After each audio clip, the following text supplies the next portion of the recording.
Tonight I'm going to tell you another true story of a Civil War soldier. His name was Sullivan. He was a major in the Union Army,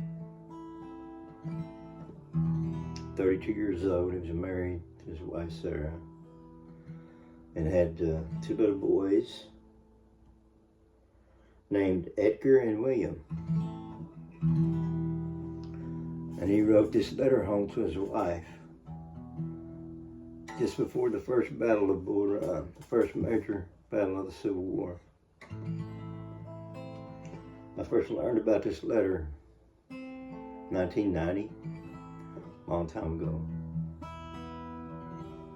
And I published it a few years back under the title Sullivan's Letter. I wanted to share it with you tonight. And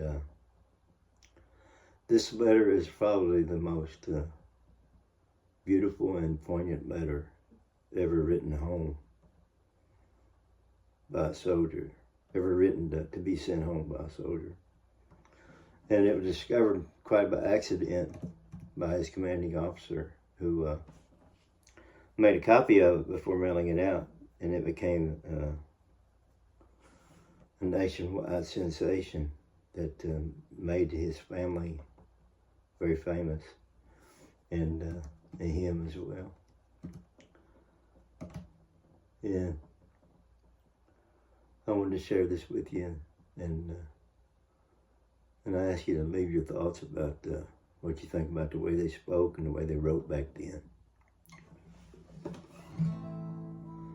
Headquarters, Camp Clark, Washington, D.C., July 14th, 1861. Dear Sarah, indications are very strong that we shall move in a few days, perhaps tomorrow. Lest I should not be able to write you again, I feel impelled to write a few lines that may fall under your eye when I shall be no more. Our movement may be one of a few days' duration and full of pleasure, and it may be one of severe conflict and death to me. Not my will, but thine, O God, be done. If it is necessary that I should fall on the battlefield for my country, I am ready. I have no misgivings about or lack of confidence in the cause in which I am engaged, and my courage does not halt or falter. I know how strongly American civilization now leans upon the triumph of government, and how great a debt we owe to those who went before us through the blood and suffering of the Revolution. And I am willing, perfectly willing, to lay down all my joy in this life, to maintain this government, and to pay that debt. But my dear wife, when I know that with my own joys, I lay down nearly all of yours,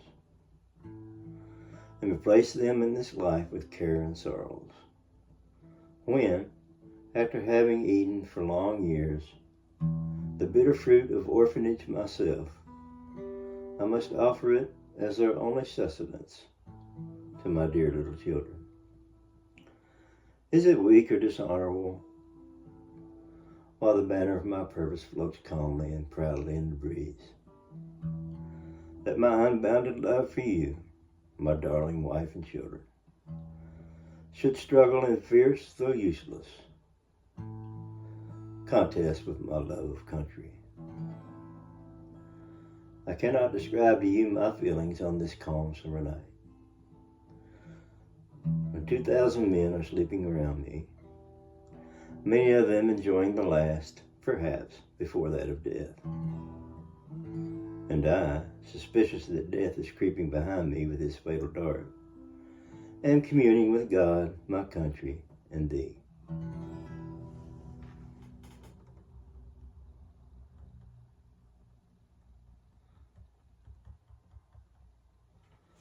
I know I have a few claims upon divine providence. Something whispers to me Perhaps it is the prayer of my little Edgar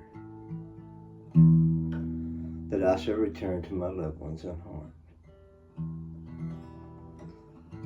If I do not, my dear Sarah, never forget how much I love you, nor that when my last breath escapes me on the battlefield, it will whisper your name. Forgive my many faults and the many pains I have caused you. How thoughtless, how foolish I have oftentimes been. How gladly would I wash out with my tears every little spot upon your happiness, and struggle with all the misfortune of this world to shield you and my children from harm. But I cannot.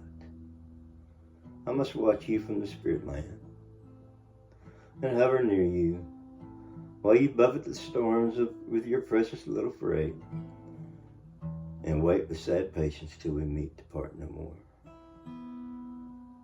But oh, Sarah, if the dead can come back to this earth and flit unseen around those they loved, I shall always be near you in the garish day and the darkest night, amidst your happiest scenes and gloomiest hours, always, always.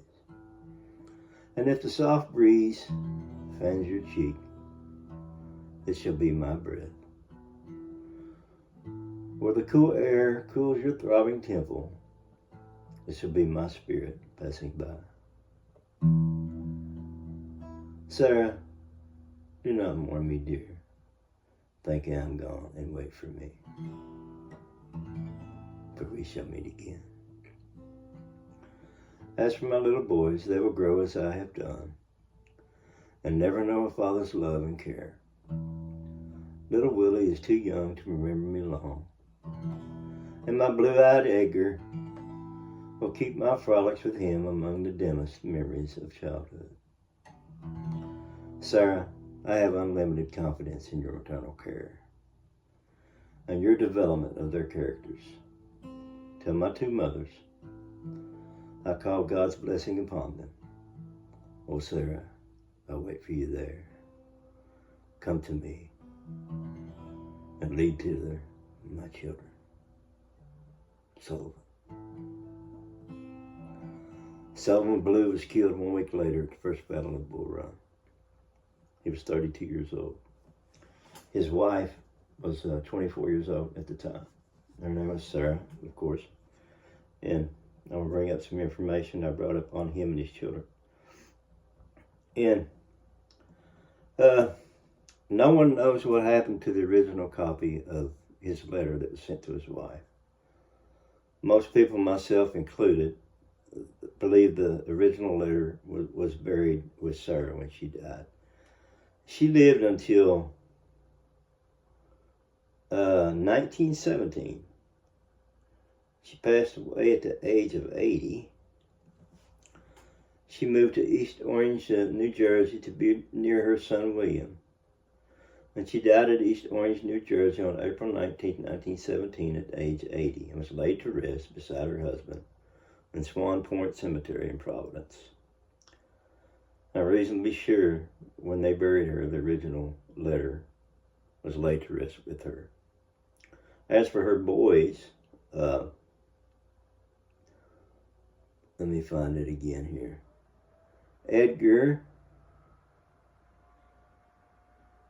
was born on August 21st, 1856 in Smithfield, Providence, Rhode Island, a son of Sullivan A. Ballou and Sarah Hart Shumway. He passed away in 1924.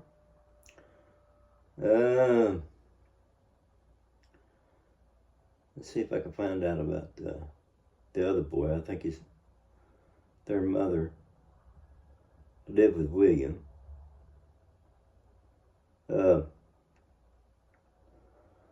William Ballou, he died in 1948. He was born in 1859 and died in 1948 in Providence County, Rhode Island.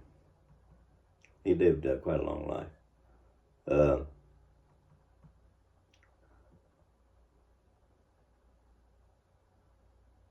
Let me click on this, see what it says about him. He died in Brooklyn, Kings County, New York, USA. Burial in Swan Point Cemetery, Providence County, Rhode Island, USA. That was Sullivan Blue's youngest son. Beautiful letter. I would appreciate if you would let me know in the comments what you think about that letter. Thank you.